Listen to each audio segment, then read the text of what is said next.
همین در درون جنت هم همه جنتی ها یک مقام ندارن. اگر چنده که آدم ها در جنت هم که بدرویند، یعنی همه یک خیل شرایط یک خیل امکانیت ندارن. نفرهای هستن برادرای عزیز که جنت در اختیار شده، کلی جنت در اختیار شده.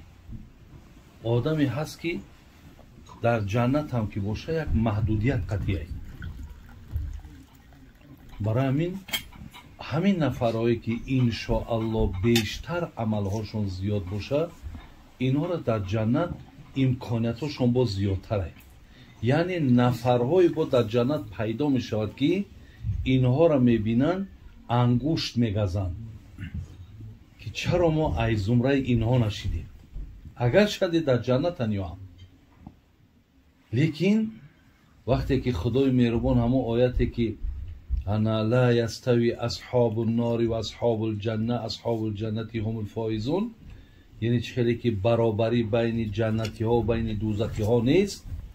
برادرها در همون جهان مثلا هر یک کس خدای مهربان با موافق اعمالش، آدمی هست که یگان بار نماز شب ترک کردگی نیست، آدمی هست که تا مردنش نماز شب خوندگی نیست.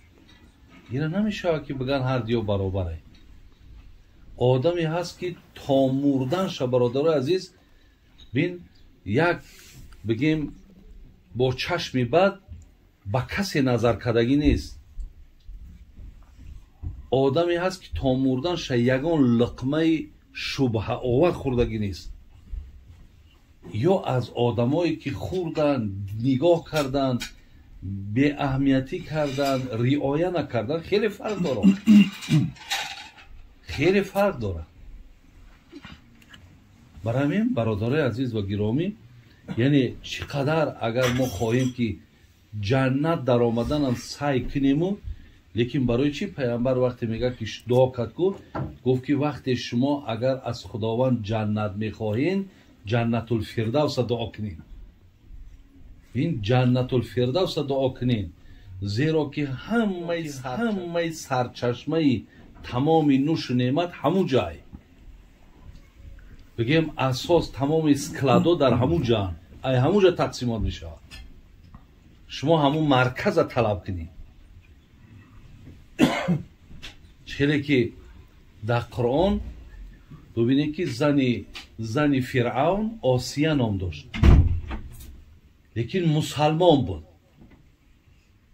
میدونید در دعاش قرآن داره قال رب ابن لی بیتن عندک بیتن فی الجنه. بین چی دعا میکنه حضرت آسیه زن فرعون که مسلمان بود؟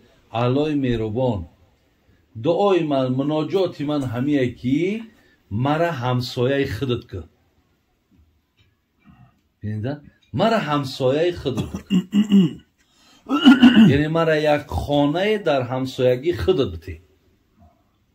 ببین چقدر اینها جنت هم خواهش دارن در آیند، لیکن با جایهایش که چقدر با درجهاش بلند باشد. برای همین ما از اعمال زیاد برادرای عزیز انشاءالله باز تا چنده بگیم همون زینای بلوش در برامن میگیریم، تا چنده اگر اعمال ما زیاد باشه. برای همین نپوشیدن نامه اعمال بینه که اگر ای پشتی من مثال هست 7 چیزی را که من در او حدیث نام گرفتم، ولی نه 3 چیزی که اینه جای صدقه جاریه آمده گیاید، با علمی که منفعت چه میبرم، فرزندی صالحی که ایمان میمونه، ولی بین با غیر این 4 تای دیگه این چیزایی را که ما ای پشت مانیم و بریم، اگر بعد مردن من این 1000 سال پس اگر قیامت هم خواهیم شود، در این 1000 سال اگر هم صدقه جاریه ما ارزی وجود داشته باشه چند قد ثواب میاد. برای همین برادرای عزیز و گرامی خیلی مهمه، امیده بسیار مهمه. انا عزیزای خدا میگفتن با دنیا توانی، شیخ سعدی میگفت با دنیا توانی عقبا خری. شما میتونید که از اینجا ایستاده همون جنت هم بگیم گفتی اصطلاح های امروزه بران کنی. همینجا از تو دوبای در کار شوه هر یک مهمانخانه شا بران میکنی، هر یک جای استراحتش بران کردن میتونی در فلان چیزلا. و دنیا توانی عقبا خری بخر جان بچم بخر میگه امکانیت دار یازی شرایط داری تنت صحت های از همین عهده همین عمل صالح و عبادت و اطاعت و از همین ها برآمده میتونی بکن بچم که فردا پشیمان میشه.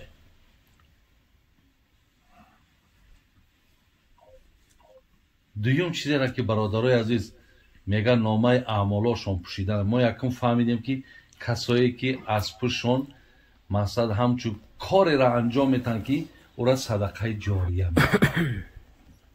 دیگر چیزی را که حضرت بیان کردن گفتن او علم ینتفع بی.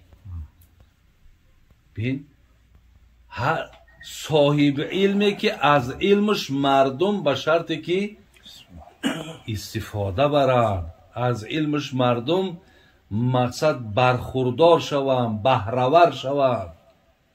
انامین عالم اگر در خانه قبرم که باشد تا وقتی که مردم از سخن او استفاده میبرند بین این مردک در درون خانه قبر برادر عزیز همو علم دادگیش صدقه جاریه روح شاده. هرگاهی که تو مثال به دلالت او نماز خواندی ثوابش هم چخیلی که ثواب میگیری نه کم ای ثوابی تو او هم میگیره. چخیلی که تو در نماز تهجد ای دلالت او مهر پیدا کردی توفیق پیدا کردی برابر ثوابی تو او هم گرفتن میگیره. چخیلی که به دلالت او تو قرآن خوان شدی زنت قرآن خوان شد فرزندکات قرآن خوان شدن. چخیلی که به دلالت او تو ای حقارت کردن من شدی به دلالت او دیگه غیبت نمیکدی. یعنی هر دلالت هایی را که از اونها استفاده کردین بین او مردک در خانه قبر شما در اینجا پایبند شنیدگی همه که بدین ثوابش در نامه اعمال او رفته است. خوش به حال البته همون عالما و دانشمندایی که در علمشون بخیلی نمیکنن. اگر پولدارای ما را زکاتشون پول باشه عالمای ما را در علمشون زکاتش دعوته. تا اگر از علمشون به مردم نگن زکات علم دادگی نیستن. یا زکات علم نمیه که چیزی میدانی بگو تا مردم شنون تا مردم گوش کنن تا مردم پایبند شوند. اینا میگن زکات علم. شیخ سعدی میگو زبان ای برادر در دهان چیست؟ کلیدی دری گنج صاحب هنر. دری که بسته باشد چی داند کسی که جوهر فروش است یا پیلور. زبان برادر همینه که چیزی را که الله مهربان داد است او را به دیگران برسون.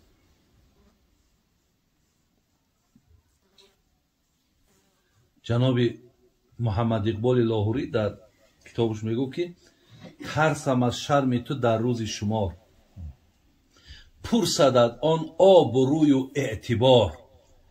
حضرت میگو یک چیز میترسم یک سوال الله مهربان در روز قیامت میترسم.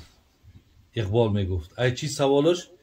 علم حق از حضرت ما برده ای پس چرا بر دیگران نسپرده ای؟ ما ترا عالم کردید در بین مردم مقصد ترا خاص گردانیدیم از همین نعمت ترا دادیم پس چرا بر دیگران نسپرده ای؟ چرا دیگران را از علم ندادی؟ اگر همین را من نکنم و روز قیامت الله بپرسم از همین سوال بسیار میترسم. سوم چیزی که برادران عزیز نامه اعمال ما را نمی پوشه ولدن صالحا یدعو له. کسی که ای پشتش فرزندی صالح را میمونه و میره و خانه قبر.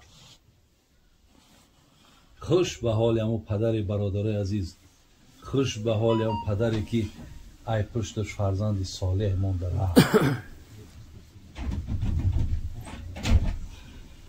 برای همین سلام علیکم. رمضان بی بیم برادر ماشاءالله نمیپوشه. یکی هست نفری هست که از او فرزندی صالح برادرها فرزندی ناقابل نه فرزندی دیلازار و فرزندی بگیم که خانمانسوز نه فرزندی صالح از این آدم باقی ماند و خودش خانه آخرت رفت. الله مهربان به طفیل آنه که این مردک فرزند صالح را از پشتش باقی مانده رفت، خدای مهربان به خاطر این نامه اعمالش نمیپوشه. هر نیکی، هر خیر، هر کاری بهترین را که بچک انجام داد برابر ثوابی که الله او را میته در نامه اعمال پدرم روی کردن میگیره. یعنی از فرزند صالح را گذاشتگی آدم حساب مرده بی‌صاحب حساب نمیکنه. برای همین برادران عزیز و گرامی الله رحمت کنه شیخ سعدی را میگفت که زنان باردار ای مردی هوشیار اگر نزد ولادت مار زاید.